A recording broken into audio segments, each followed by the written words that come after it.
अस्सलाम वालेकुम, आदाब। मैं हूं मोहसिन और आप देख रहे हैं BBN न्यूज़। आइए शुरुआत करते हैं आज के खबरनामे की और नजर डालते हैं हेडलाइंस पर।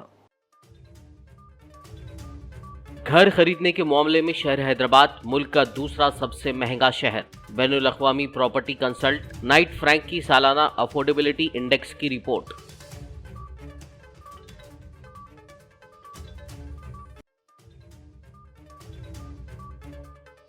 अंजनी कुमार IPS ने बतौर इंचार्ज तेलंगाना DGP संभाल ली जिम्मेदारी। साबिक DGP महेंदर रेड्डी और दीगर सीनियर पुलिस अहलकारों ने दी मुबारकबाद।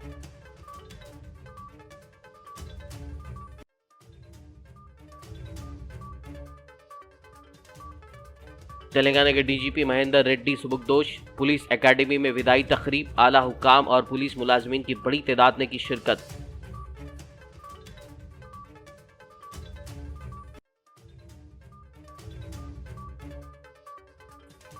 DGP का चार्ज संभालने के बाद अंजनी कुमार ने की CM KCR से मुलाकात। CM ने दी DGP अंजनी कुमार को मुबारकबाद।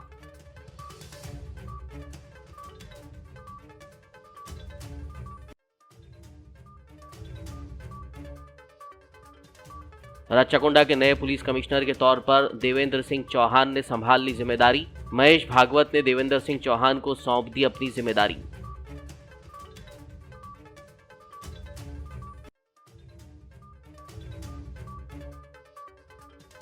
कल से शहर हैदराबाद के नुमाइश मैदान में कुल हिंद सनती नुमाइश का होगा आगाज। तमाम इंतजामात मुकम्मल। 15 फरवरी तक जारी रहेगी नुमाइश। और अब खबरों की तफसील। शहर हैदराबाद में अब घर खरीदना मजीद महंगा हो गया है। नई दिल्ली को तीसरे नंबर पर धकेलते हुए हैदराबाद अब मुंबई के बाद सबसे महंगा शहर बन गया है। इस सिलसिले में देखिए तफसीली रिपोर्ट।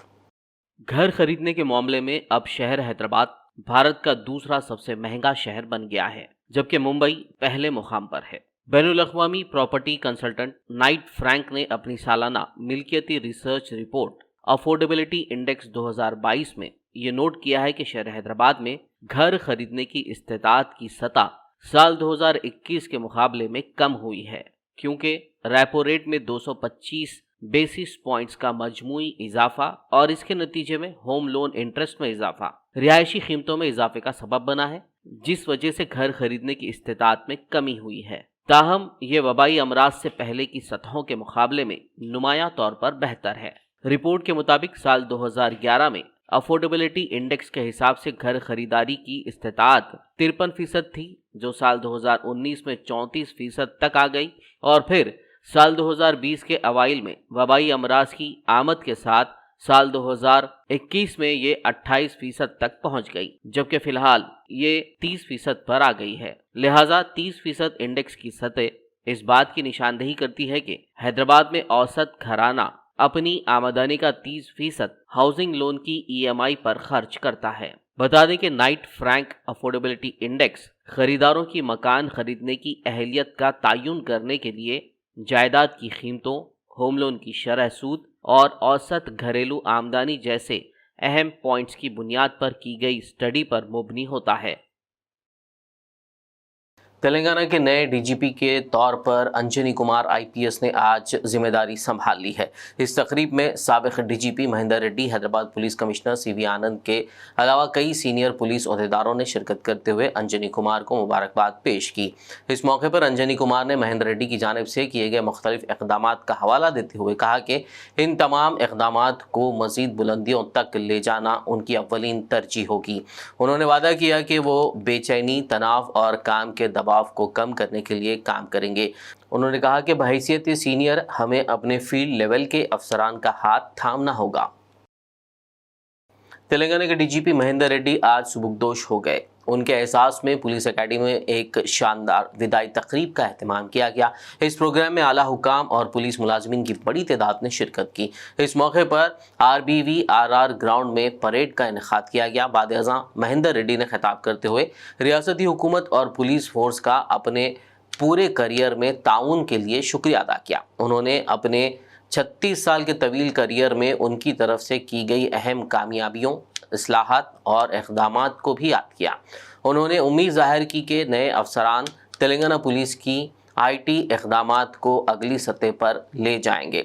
वहीं तेलंगाना के नए DGP अंजनी कुमार ने खिताब करते हुए महेंदर रेड्डी के साथ अपने दौर को याद किया। साथ ही उन्होंने तेलंगाना के DGP के तौर पर तकर्रुर करने पर CM KCR का शुक्रिया अदा किया और रियासत में अमन को यकीनी बनाने में अवाम और महकमे पुलिस से ताउन की ख्वाहिश की। తెలంగాణ రాష్ట్ర ఆవిర్భావ సమయంలో రాష్ట్ర విభజన అయితే మరి రాష్ట్రం చిన్నదైపోతుంది, పోలీస్ వ్యవస్థ చిన్నగా అవుతుంది, మరి మళ్ళా నక్సలైట్ సమస్య రికర్ అవుతుందా? ప్రతి క్షణం ప్రతి పౌరుడికి ఆపదలో ఉన్న ప్రతి ఒక్కరికి ఆప్తులుగా ఉండే విధంగా సహాయం చేసే విధంగా ప్రజలతో సమ్మిళితమై పోలీసు సేవలు అందించే విధంగా కృషి చేసిన ప్రతి ఒక్కరికి కూడా నా ధన్యవాదాలు, హృదయపూర్వక అభినందనలు। ఈ సందర్భంగా నా తర్వాత డీజీపీగా డెసిగ్నేట్ చేయబడ్డ అంజనీ కుమార్ గారిని నేను హృదయపూర్వకంగా అభినందిస్తున్నాను। And the government has given topmost priority to the safety and security of people. It has given best dividends by attracting big investments, which has led to fast economic development of the state. Police is seen widely as partners in economic development in Telangana. We have to take it to the next high level. Telangana is the engine of growth for entire country, whether it is electricity, encouragement to farmers, or safety for women, children, and weaker section. Even attracting all big companies from the globe, it also brings with it the challenges which comes with rapid urbanization. Today is the occasion when our beloved Director General of Police, Shri Mehender Reddy sir, is demitting office after a long and very eventful tenure. Shri Mehender Reddy sir, to me, symbolizes many things professionally. First, I would mention uniform, systemic response to every situation, each time and at all places. From the remote area of Etu Nagaram to the IT hub of Financial District, from the remote place of Eagle Penta to the swanky campus of Madhapur, our response mechanism has to be uniform and something which offers a sense of delight to the citizens we serve. This process has to be continuously improved and improved every day by day. रियासत के DGP का charge संभालने के बाद Anjani Kumar IPS ने हफ्ते को प्रगति भवन में वज़ीर आला के चंद्रशेखर राव से मुलाकात की। उन्होंने DGP बनने का मौका देने पर CM KCR का शुक्रिया अदा किया। वहीं CM KCR ने DGP अंजनी कुमार को मुबारकबाद दी। तेलंगाना के रच्चाकुंडा के नए पुलिस कमिश्नर के तौर पर देवेंद्र सिंह चौहान ने अपनी जिम्मेदारी संभाल ली। वाज़ेह हो कि 2 दिन पहले ही हुकूमत ने बाज़ IPS ओहदेदारों के तबादले किए थे। महेश भागवत, जो अब तक रच्चाकुंडा पुलिस कमिश्नर थे, ने आज देवेंद्र सिंह चौहान को जिम्मेदारी सौंप दी। तेलंगाना के वज़ीर आला के चंद्रशेखर राव के कैंप ऑफिस प्रगति भवन का मुहासरा करने की कोशिश करने वाले यूथ कांग्रेस लीडरों और कारकुनों को पुलिस ने गिरफ्तार कर लिया। गिरफ्तार शुदगान में यूथ कांग्रेस के सदर शिवसेना रेड्डी भी शामिल हैं। एहतजाजियों ने वज़ीर आला के चंद्रशेखर राव के खिलाफ नारेबाजी भी की।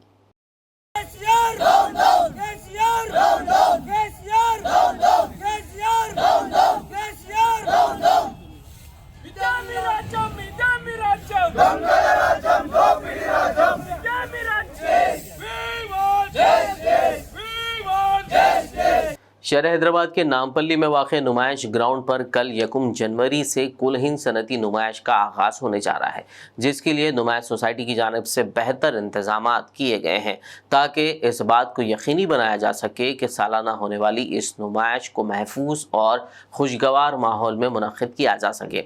नुमाइश 15 फरवरी तक जारी रहेगी। बताया जा रहा है कि नुमाइश के इफ्तिताह के लिए तमाम इंतजामात मुकम्मल कर लिए गए हैं और रियासती वज़ीर दाखिला मोहम्मद महमूद अली नुमाइश का इफ्तिताह अंजाम देंगे।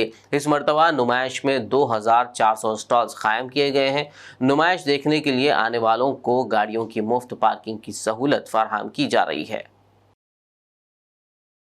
जिले निर्मल के शहर भैंसा के नौजवान हरकियाती कांग्रेस लीडर व निर्मल जिला अखिलती जनरल सेक्रेटरी व मुधोल तालुका अखिलती इंचार्ज एम ए लतीफ़ की क़यादत में तेलंगाना रियासत के होम्योपैथी और यूनानी गवर्नमेंट डॉक्टर्स का एक वफद मतीन शरीफ सीनियर कांग्रेस लीडर की निगरानी में पीसीसी सदर रेवंत रेड्डी और साबिक वजीर शब्बीर अली से मुलाकात की। उन्होंने दरपेश मसाइल पर बातचीत करते हुए मसाइल की यकसुई के लिए नुमाइंदगी का मुतालबा किया। इस मौके पर दोनों कायदीन ने मुस्बित रद्देमल जाहिर करते हुए मुमकिन मदद का तयख़ुन दिया। इस दौरान भैंसा शहर के नौजवान doctor Wasif Qamar, doctor Munir Ahmed, doctor Akhil, doctor Moiz व दीगर डॉक्टर्स की कसीर तादाद मौजूद थी। खबरनामे में फिलहाल लेंगे एक ब्रेक, मुलाकात होगी इस छोटे से ब्रेक के बाद।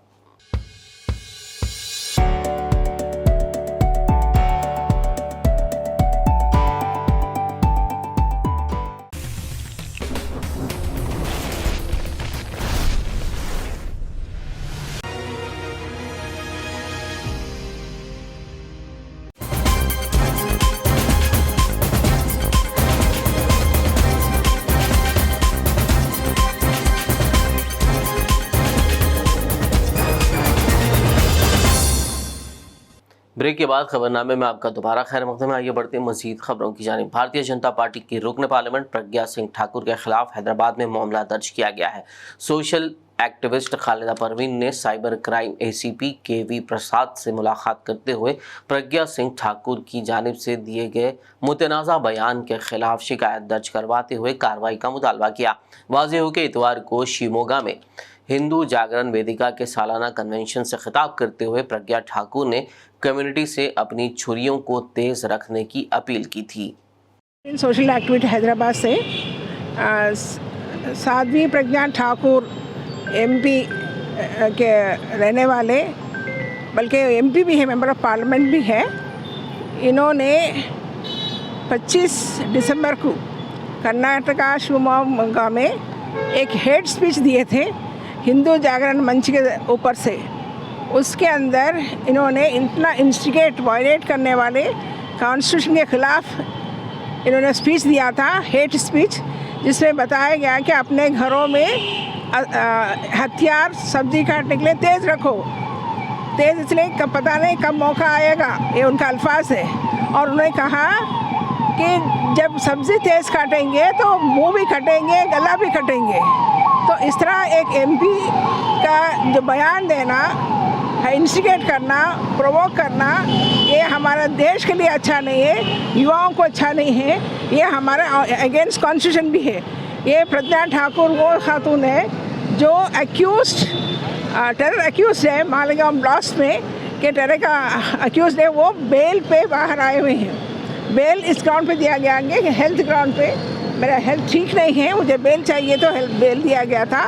अब बेल से बाहर आने के बाद इन्होंने स्पीच तो क्या, कबड्डी खेला, फुटबॉल खेला, इन्होंने क्रिकेट खेला। जब इनका सेहत ठीक हो गया तो बाहर क्यों है? कि इस तरह हेट स्पीच देने के लिए है क्या? कि यहाँ के हमारे देश के इस अमन चैन को गारत करने के लिए है क्या?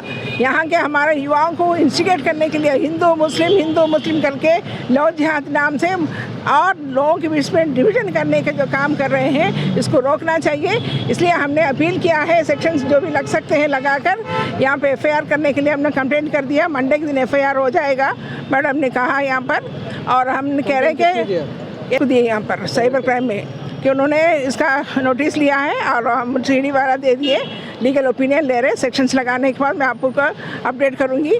और जो है ना, मैं एक अपील कर रही हूँ लोगों सबसे कि इनका बेल कैंसिल करो।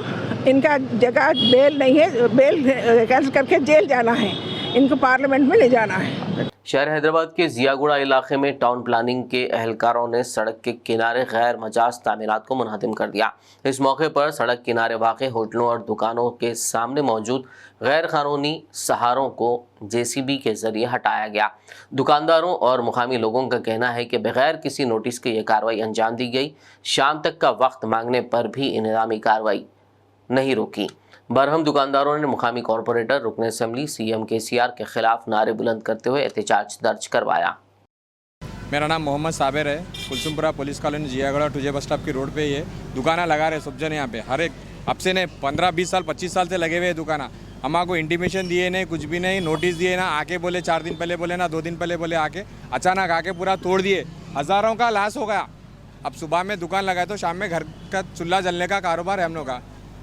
GSMC वाले आके तोड़े, इंटीमेशन दिए नहीं, कुछ भी नहीं, क्या भी नहीं, बगैर बोले आके फट JCB लगा के तोड़ दिए। 1-2 घंटे तक हम बोले, शाम तक हम लोग को बोले शाम तक टाइम दो, रिक्वेस्ट करें हम ना तोड़ दे, तो भी नहीं सुने हमारी बात। पूरा ला के JCB लगा के तोड़ दिए। अब इसका हज़ारों का लॉस होगा, कौन जिम्मेदार? लेके चले गए होगा, वापस आके चले गए। पूरा वहाँ से तोड़ लेते हैं हम लोग, बोले शाम तक टाइम दो, हम लोगों को हम लोग हटा लेते, रिक्वेस्ट भी करे, नहीं आपके ऊपर क्रिमिनल केस बुक करते बोले हम लोगों के ऊपर, ऐसा बीच में आके रोके पकड़े, हाँ कॉलर पकड़ के ढकल दिए, पूरा टोटली लॉस कर दिया हमारा। दुनिया का देखो फास्ट फूड का पूरा खराब होगा, देखो सामान देखो आप, दुनिया का कम से कम 5-6 हज़ार का किराना, दुनिया का माल का तेल पूरा आधा डब्बा तेल, मीठा तेल गिर गया, आधा डब्बा मीठा तेल नीचे गिर गया पूरा। वहाँ पे आके JCB लगा के मारते, मीठा तेल का डब्बा पूरा नीचे गिर गया। कोई सुन रहा ही नहीं बात हमारी। आए दनादन तोड़ दे, आके 2 दिन पहले बोलना क्या करना, कैसा करना, हम खा के जाना, पूरा नुकसान हो गया, पूरा हमारा कितना मेहनत करना। होटल है, देखो होटल है हमारा, होटल है हमारा भाजे का है, क्या करते गरीब लोग का है, सुबह में करते शाम में पेट भरता, हमारे बच्चे खाना खाते, कैसे खाते, तनखा देना का खाना वही करना सब जनों, कितना रुकाए तो भी नहीं रुके उन्होंने। आए तोड़ दे, बोलना 1-2 दिन पहले तो बोलना, निकालो बोल के बोले तो निकालते। యాక్చువల్గా అది ఈ రోడ్డు చాలా పెద్ద రోడ్, ఇది ఇక్కడ రోడ్డు అసలు ఎటువంటి డిస్టర్బెన్స్ కానీ ట్రాఫిక్ ప్రాబ్లం కానీ ఎటువంటిది ఏమీ లేదు. ఇక్కడ నీకు ఎలక్ట్రిక్ పోల్స్ ఇట్లా అవన్నీ ఉన్నాయి, గవర్నమెంట్ పోల్స్ ఇవన్నీ ఉన్నాయి. దాని వెనకాల ఇది టిఫిన్ సెంటర్ ఉంది. ఆ ఉన్నదాన్ని అనవసరంగా ఎటువంటి కంప్లైంట్ కానీ ఏం లేకుండా వచ్చి గులగొట్టేసి, ఇప్పుడు ఇంటిమేషన్ లేదు, ఏం లేదు. దీంతో గవర్నమెంట్కి కానీ పబ్లిక్ కానీ ఎటువంటి ఆటంకం లేదు, ఏమీ లేదు, వచ్చి ఈ ప్రాబ్లం చేసి। जलपल्ली म्यूनिसिपैलिटी के तहत शाहीन नगर उस्मान होटल के पास गुज़िश्ता 3 माह से सड़क और ड्रेनेज लाइन के काम के मुकम्मल होने में ताख़ीर हो रही है, जिससे मुकामी लोगों को मुश्किलात का सामना है। मुकामी लोगों ने अरबाब मजाज और बल्दी हुकाम को इस जानिब तवज्जो देते हुए जल्द अज जल्द बल्दी कामों की तकमील का मुतालबा किया है। वाज़ेह हो कि दिसंबर की 16 तारीख को कांग्रेस कायदीन ने यहाँ का दौरा करते हुए मसाइल की निशानदेही की थी और हुकूमत से मसाइल की यकसुई का मुतालबा किया था। यहाँ पर ये जो ड्रेनेज का काम हुआ है, 4 महीने पहले जो है आके खोद, 3 महीने पहले आके खोद के डाल के चले गए हैं। पहले यहाँ ड्रेनेज लाइन 4 फीट नीचे थी, अभी ये गुत्तेदार साहब आए हैं, आके ये ड्रेनेज को रोड से 1 फीट ऊंची कर दिए हैं। जो पानी पूरा हमारे गलियों का पूरा रोड पे आवा है। 3 महीने हो रहा, पूरे आज 8 तारीख हुए तो पूरे 3 महीने होते। 3 महीने से हम परेशान हैं। KTR साहब को भी मैं ट्वीट किया हूँ। ये एरिया शाहीन नगर उस्मानिया होटल, ये बालापुर रोड है, मेन रोड बालापुर को जारी से रोड है, ये कुत्तापेट को जारी से रोड है। यहाँ पर तकरीबन 10 से 15 स्कूल कॉलेज है और यहाँ पर इतनी गंदगी भरी हुई है। 3 महीने हो गया है, गुत्तेदार काम छोड़ के चले गया है। ये पहले ड्रेनेज लाइन 4 फीट नीचे थी, अब ये नया गुत्तेदार आया है, ये ड्रेनेज लाइन को 1 फीट ऊंची कर दिया है। जो हमारे घरों का पानी पूरा रोड पे आया हुआ है। हम 3 महीने से पूरे परेशान है। 8 तारीख को 3 महीने होते पूरे। वो गुत्तेदार हमको बताया कि इधर कचरा भरा हुआ है, ये खाली करे तो हम ड्रेनेज लाइन नीचे करता हूँ। 10,000 रुपये में अपने जेब से खर्च करके वो कचरा सफाई कराया। उसके बावजूद भी आज तक पूरे 3 महीने हो गए, कोई गुत्तेदार नहीं आया, कोई इधर का कमिश्नर नहीं आया बल्दिया का, ना तो सविता रेड्डी आके देखा इसको। 3 महीने से हम परेशान हैं। हमारे पूरे मेरे घर के बच्चे बीमार हो गए हैं। एक मरतबे में ड्रेनेज लाइन के अंदर गिर गया हूँ, पानी लेके बच्चों को स्कूल को ले जा रहा था, बच्चे पूरे गिर गए मेरे ड्रेनेज लाइन में। तो मेरी KTR से गुजारिश है कि ये मेरी गुजारिश को सुने और ये हमारी बीमारियों को, बच्चों की परेशानियों को दूर करें। KTR साहब आप कुछ करें, KCR साहब आप कुछ करें, यहाँ कुछ नहीं हो रहा है। काउंसलरों से सबसे मुलाकात कर रहे हैं, सब बोल रहे हैं हो जाएगा काम, आपका हो जाएगा। अब ये 8 तारीख को 3 महीने होते, ना कोई काउंसलर आके देख रहा है, ना तो कोई MLA आके देख रहा है, ना कोई नहीं देख रहा हमारे को, हमारी परेशानी कोई समझ नहीं रहा है। मइलार्देपल्ली पुलिस स्टेशन हुदूद में वाक़ एक खानगी हॉस्पिटल में कल जुमे की रात डॉक्टरों की मुबैना लापरवाही से एक 5 साला मासूम बच्ची की मौत हो गई। बताया जा रहा है कि लड़की को साइनस के इलाज के लिए अस्पताल में दाखिल कराया गया था। लवाहिकीन ने इल्ज़ाम लगाया कि डॉक्टरों ने इंजेक्शन लगाया था, जिसके बाद लड़की की तबीयत बिगड़ गई और वो चल बसी, जिसके फ़ौरन बाद लवाहिकीन ने अस्पताल के इंतजामिया और मुतालिका डॉक्टरों के खिलाफ कार्रवाई का मुतालबा करते हुए अस्पताल में एहतजाजी मुजाहरा किया। इत्तला मिलने पर मइलारदेवपल्ली पुलिस ने मौके पर पहुंचकर लवाहिकीन की शिकायत पर एक केस दर्ज करते हुए तहकीकात का आगाज कर दिया। आज जो ये श्रीनिवासा हॉस्पिटल में जो है ना, मेरा बच्ची मर गया है, मेरा ब्रदर का बेटी है, साइनस प्रॉब्लम बोल के हॉस्पिटल में एडमिट किए थे, खाली ट्रीटमेंट कर रहे बोल के खाली तमाशा करके कुछ इंजेक्शन दे दिए। वो इंजेक्शन से पूरा इन्फेक्शन होके लेंस में पूरा खून आके बच्ची स्पॉट में डेड हो गई। और स्पॉट डेड होने से यहाँ से हमारे को वो लोग बोले भी नहीं, यहाँ से अनामत दूसरा हॉस्पिटल को शिफ्ट करने का कोशिश करे थे। हम पीछे से जाके पूछे कहाँ ले जा रहे, बोले तो यहाँ मेहदीपट्टनम में दूसरा एक हॉस्पिटल ले जा रहे बोल के। हॉस्पिटल में एक नर्स, एक डॉक्टर और पीछे एक दो नर्स उनके साथ में गए हुआ है। वहाँ जाके वाले हॉस्पिटल में वहाँ लगा दिए, लेकिन क्या प्रॉब्लम के लिए लेके आए भी वहाँ पे बोले भी नहीं। वो डॉक्टर को वहाँ पे वो अंकुर हॉस्पिटल में जो डॉक्टर ट्रीटमेंट कर रहा उनको भी नहीं बताया क्या प्रॉब्लम से लेके आए। यहाँ से बच्ची को लेके जाते टाइम पे बच्ची मर गई सोए। वहाँ जाने के बाद में हम पूछे साहब डॉक्टर साहब क्या हुआ, बोले तो ये क्या इंजेक्शन दिए, हमारे को समझ में नहीं। बच्ची की एज क्या थी और यहाँ का कब लेकर आए? यहाँ को 29 को लेके आए, बच्ची का एज 5 साल है। शहर हैदराबाद के लंगर हाउस हैदर शाह कोट रोड पर एक आरटीसी बस के सड़क से फिसल कर गिर जाने के नतीजे में 3 अफराद जख्मी हो गए। जराये के मुताबिक मेहदीपट्टनम से काली मंदिर की सिमत मुसाफिरीन को ले जाने वाली एक आरटीसी बस के ड्राइवर ने उसका तवाज़ुन खो दिया, जिसके नतीजे में मुखालिफ सिम से आने वाली कार को इम्कानी टक्कर से बचाने के लिए ड्राइवर ने बस दरख्त से टकरा दी। इस हादसे में 3 अफराद जख्मी हो गए। जख्मियों को फौरी अस्पताल मुंतकिल किया गया। पुलिस ने केस दर्ज करते हुए आगे की कार्रवाई का आगाज कर दिया। शहर हैदराबाद के कुलसुमपुरा पुलिस स्टेशन हुदूद में कल रात एक पान शॉप में काम करने वाले शैलेंद्र नामी नौजवान पर बाज अफराद ने हमला करते हुए जख्मी कर दिया। शैलेंद्र ने आज सुबह कुलसुमपुरा पुलिस स्टेशन पहुंचकर शिकायत दर्ज करवाई और हमलावरों के नाम बताते हुए पुलिस से इंसाफ का मुतालबा किया। नाम शैलेंद्र सिंह है, जयगुड़े में रहता हूँ, दुर्गा नगर। श्री पान महल शॉप है हमारा। कल रात में एक जना आया, आके पीले के था, सिगरेट गुटखा कुछ लिया, लेके पैसों की जगह घिच कर रहा था। तो उसको समझा रहे तो उल्टा गालियाँ दे के कड़ा निकाल के मारने आया उन्हें। आया उसको ऐसा वैसा ढकेल के नीचे भेजे तो फ़ोन करके बुला के आए वो लोग। एक 10-12 जनों थे, 4-5 गाड़ियों पे आए, आके रौड़ा थे, नाटा थे, लेके अकेले को देख के मारना चालू कर दिए। मेरे को इंसाफ होना। और पुलिस साहब से भी मैं बोलना चाह रहा हूँ, उनका नाम नितेश है और दीनदयाल का भाई है, और दिनेश बोल के योगेश है। अब वो ये 4 जनों के तो नामा है और ऑलरेडी पूरे मिला के 9-10 जनों थे। नाटों से रॉडों से लेके मारे, ये पूरा हाथ वो हो गया फ्रैक्चर और सिर पे कल रात में कर रहे थे। आज सुबह साहब आते बोले थे, अब वही बुलाए फ़ोन करके, आया साहब से मिलने। मेरे को इंसाफ होना। ये पूरा फ्रैक्चर हो गया मेरे को। कुछ भी दुश्मनी नहीं है, कुछ भी नहीं है। उनका ये एरिया में ऐसा ही है। अब अपने साथ हम किसी के नाम को जाते नहीं, आते नहीं, मैं दिखता भी नहीं बस्ती में। सिकंदराबाद की मार्केट पुलिस ने एक आदि सारिक शटर लिफ्टर को गिरफ्तार कर लिया है। मुलजिम की शनाख्त बी नारायण रेड्डी के तौर पर की गई है, जो 11 मामलात में मतलूब है। మార్కెట్ పోలీసు వాళ్ళకి క్రెడిబుల్ ఇన్ఫర్మేషన్ ప్రకారము మా డిఎస్ఐ శ్రీవర్ధను అండ్ వాళ్ళ యొక్క టీము మార్కెట్ ఏరియాలో క్లాక్ టవర్ సమీపంలో ఒక వ్యక్తి సస్పిషియస్లో తిరుగుతుంటే అతని మీద అనుమానంతో తీసుకొచ్చేసి ఎంక్వైరీ చేసినాము. ఎంక్వైరీ చేసి అతను ప్రీవియస్ అఫెండర్ అతన్ని ఇంట్రాగేషన్ చేసి మేము వివరాలు రాబడితే అతను మన market area Ramgopalpet, Nallakunta and Panjagutta ఏరియాలో మొత్తం టోటల్ ఒక 11 కేసులలో ప్రీవియస్ అఫెండర్ ఇన్వాల్వ్ అయి ఉన్నాడు. ఇతను మార్నింగ్ పూట ఆ సరౌండింగ్ ఏరియాలో తిరుగుకుంటూ ఉండి ఏ షాపులో అయితే ఎక్కువ బిజినెస్ నడుస్తుంటుంది చూసుకొని తెల్లారి ఆ రోజు ఎర్లీ అవర్స్లో అంటే 4 to 5 మధ్యలో వెళ్ళి షటర్ లిఫ్ట్ చేసేసి అందులో ఉన్నటువంటి నగదును దూసుకొని వెళ్ళిపోతాడు. ఇతను 2016-15 నుండి అబ్స్కాండింగ్లో ఉన్నాడు. అప్పటి నుండి ఇప్పటి వరకు కూడా దొరకలేదు. మన హైదరాబాద్ సిటీలో విజయవాడ వాళ్ళు 2015లో అరెస్ట్ చేశారు. అప్పటి నుండి మళ్ళీ బయటకు వచ్చేసి అబ్స్కాండింగ్లో ఉన్నాడు. 15, 16, 20, 21 అండ్ 22 కేసెస్ మొత్తం టోటల్ 11 కేసులు ఇన్వాల్వ్ అయినాడు. 11 కేసులు అతను కన్ఫెస్ అయినాడు. అందులో ఇతను ఏంటంటే దొరికిన అమౌంట్ను కూడా తాగడము తినడము ఎంజాయ్ చేయడం అంతవరకే. ఇతనికి వచ్చేసి ఈయన పేరు బయ్యన్న గారి నారాయణ రెడ్డి, తండ్రి పేరు హనుమారెడ్డి, వయసు వచ్చేసి 45 సంవత్సరాలు ఉంటాయి. నారాయణపూర్ విలేజ్, ఆత్మకూరు మండలము, అనంతపూర్ డిస్టిక్.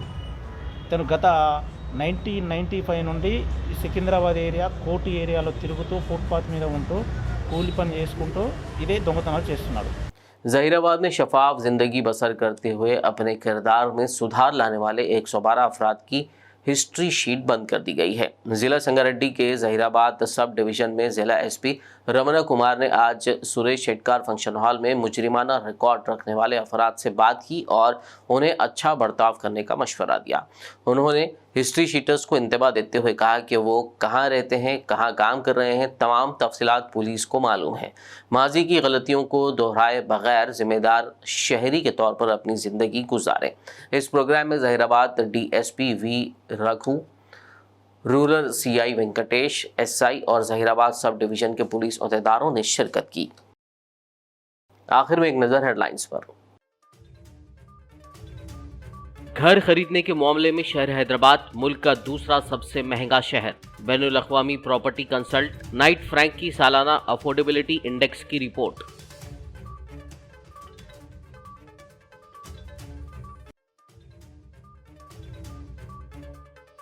अंजनी कुमार आईपीएस ने बतौर इंचार्ज तेलंगाना डीजीपी संभाल ली जिम्मेदारी। साबिक डीजीपी महेंदर रेड्डी और दीगर सीनियर पुलिस अहलकारों ने दी मुबारकबाद।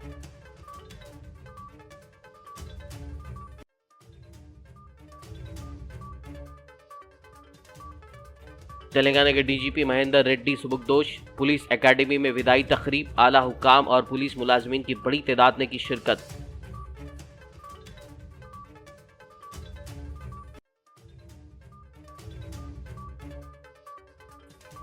डीजीपी का चार्ज संभालने के बाद अंजनी कुमार ने की सीएम केसीआर से मुलाकात। सीएम ने दी डीजीपी अंजनी कुमार को मुबारकबाद।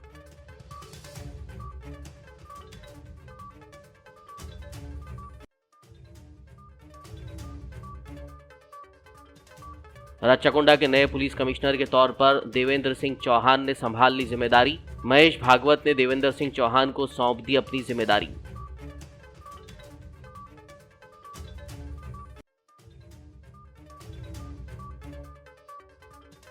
कल से शहर हैदराबाद के नुमाइश मैदान में कुल हिंद सनती नुमाइश का होगा आगाज। तमाम इंतजामात मुकम्मल। 15 फरवरी तक जारी रहेगी नुमाइश। खबरनामे में फिलहाल बस इतना ही। ताज़ा तरीन अपडेट्स के लिए देखते रहिए BBN न्यूज़। यूट्यूब और फेसबुक पर मौजूद हमारे वीडियोस को लाइक और शेयर ज़रूर कीजिए। BBN चैनल के व्यूअर्स के लिए एक अहम इत्तला। अब BBN चैनल का टेलीकास्ट भारत भर में हो रहा है। हमारे व्यूअर्स भारत में कहीं भी टीवी पर अब BBN चैनल देख सकते हैं। स्क्रीन पर BBN चैनल की टेलीकास्ट डिटेल्स दस्तयाब हैं। इसके अलावा भारत भर में किसी भी एरिया में अगर आप BBN चैनल देखना चाहते हैं तो आप अपने केबल ऑपरेटर को इसके लिए कह सकते हैं। आपकी डिमांड पर वो ज़रूर BBN चैनल टेलीकास्ट करेंगे, क्योंकि BBN एक फ्री टू एयर चैनल है। इसके लिए आपको सिर्फ हमारे दिए गए नंबर पर केबल ऑपरेटर से कॉल या व्हाट्सएप पर मैसेज करवाना है। हम आपके केबल ऑपरेटर तक BBN चैनल पहुंचा देंगे, जिससे वो आपके एरिया में टेलीकास्ट कर सकते हैं। इसके लिए चैनल की हमारी पूरी टीम लगातार काम कर रही है ताकि आप तक BBN चैनल को पहुंचाया जाए। इसके अलावा BBN चैनल को भारत भर में रिपोर्टर्स की ज़रूरत है। अगर आप सहाफ़ी हैं और BBN चैनल से जुड़ना चाहते हैं तो आप भी दिए गए नंबर पर रब्त कर सकते हैं।